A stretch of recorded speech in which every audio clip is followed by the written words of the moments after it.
In ancient Athens, the price of a human life could be less than 2 loaves of barley bread or a jug of cheap wine. For that, a man could buy a night with a porn, a slave prostitute at the very bottom of society.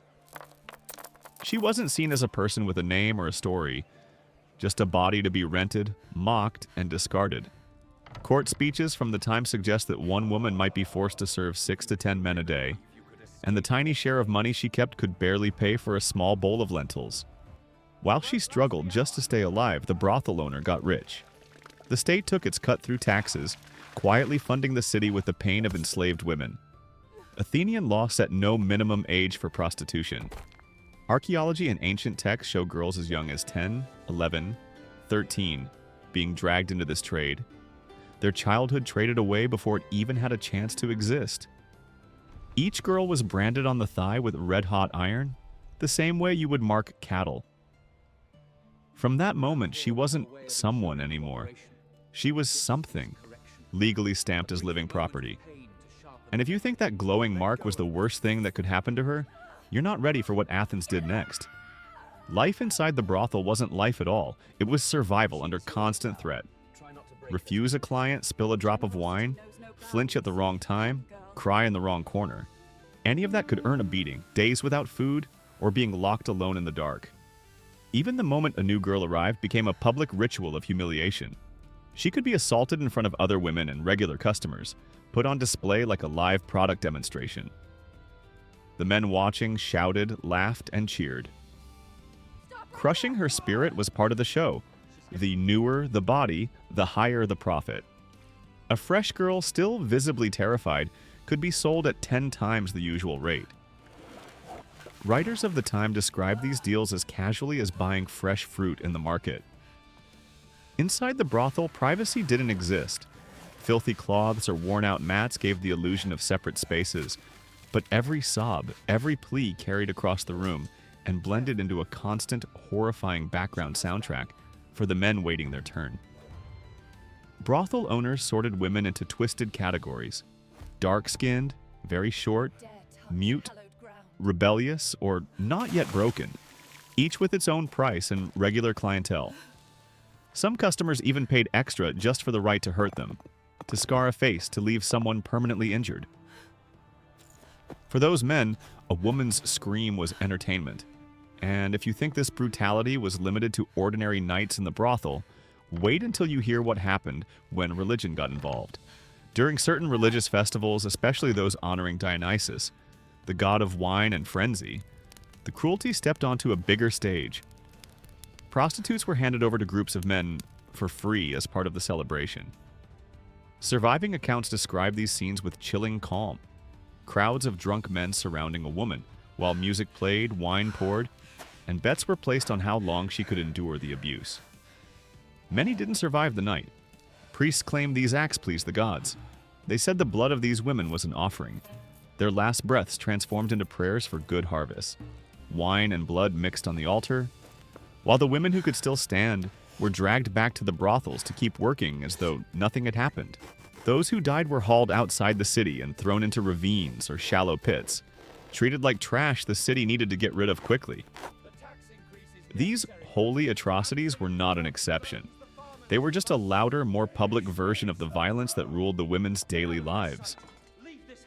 Beatings with sticks, lashes from leather straps, fists slamming into flesh, customers invited to join in as a special perk. If you grew up imagining Athens as marble temples and noble debates, this is the part of the city tour no guidebook likes to show you. Inside the brothel, punishment had a polite nickname: character correction. In practice, it meant breaking a woman's will without quite killing her, at least not immediately. A woman could be locked in absolute darkness for days with no food or water, left alone with her fear and her thoughts. Or she might be tied to a stone pillar in the courtyard, soaked with water and left shivering all night in winter, or baking under the summer sun until her skin cracked and her lips split.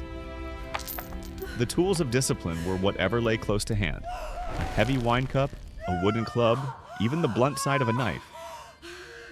Over time, the women learned to hide their pain behind practiced smiles, to swallow their tears, to keep their voices steady. They understood that every visible sign of suffering could trigger more punishment, that even a single sob might provoke another blow. In a city obsessed with sculpting the perfect human body in marble, their living bodies became carved with bruises, burns, and scars. If any woman dared to run, the law did not see an act of desperation. It saw theft. In Athens, escaping slavery meant stealing yourself from your owner. The state stepped in not to protect the victim, but to defend property rights. And the punishments for that crime revealed just how far the city was willing to go to keep these women in chains. Many escaped women were captured and branded again, this time on the forehead or chest, so that everyone could see their shame at a glance. Some were nailed to wooden boards and displayed in public squares as living warnings. They often died slowly, not from the nails alone, but from thirst, infection, and the simple fact that nobody cared enough to help. Their suffering became a message. If you're thinking about running, don't. Some women, in utter despair, threw themselves at the altars of temples, begging the gods for protection. In a world where religion was supposed to shield the helpless, you might expect mercy. Instead, priests often accepted bribes from owners and handed these women back in chains. Property rights were more sacred than compassion. Their blood stained the temple steps, only to be scrubbed away at dawn by other slaves so the marble would look pure again.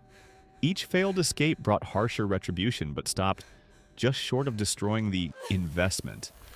The goal was always the same: keep her alive long enough to keep earning. Most of these women never reached their 30s.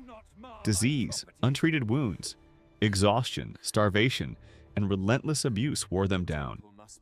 And when their bodies could no longer be sold, Athens showed exactly how much they were really worth. When a woman grew too sick or weak to work, nobody asked if she could be healed. The only question was, can she still make money? If the answer was no, she was carried beyond the city walls and abandoned, sometimes already dead, sometimes still breathing.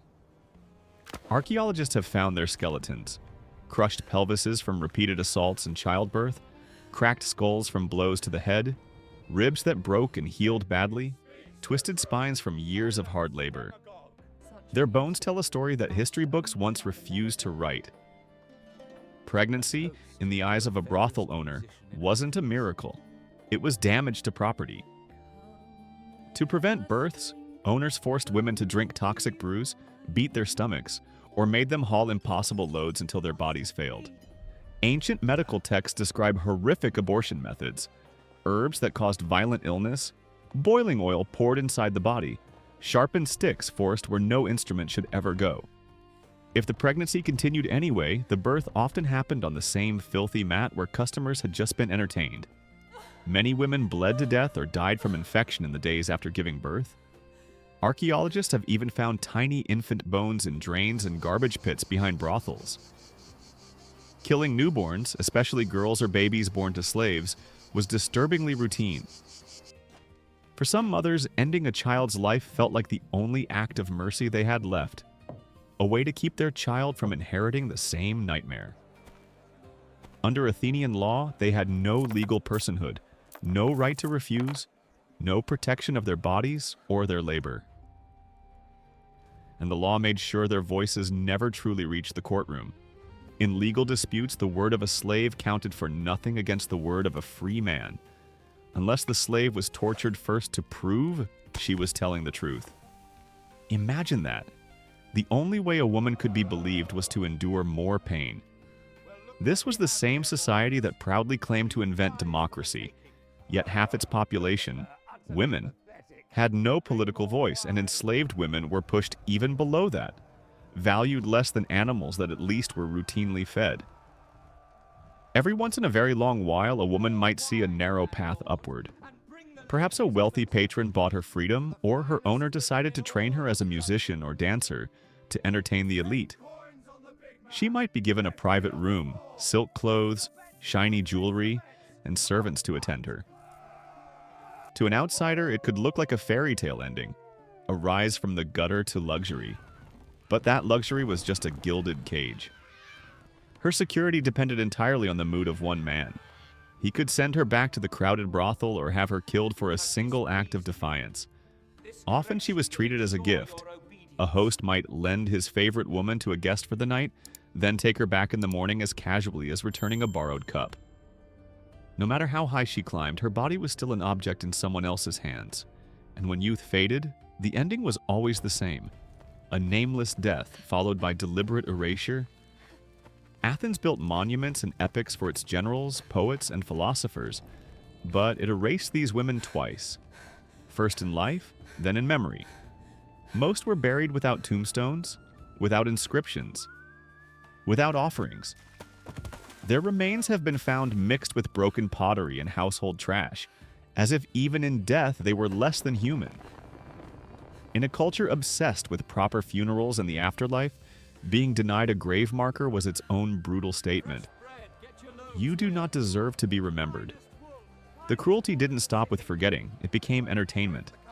Comic playwrights like Aristophanes portrayed prostitutes as vulgar, ridiculous, and deserving of mockery or violence. In the theater, staged scenes of assault and humiliation made audiences roar with laughter.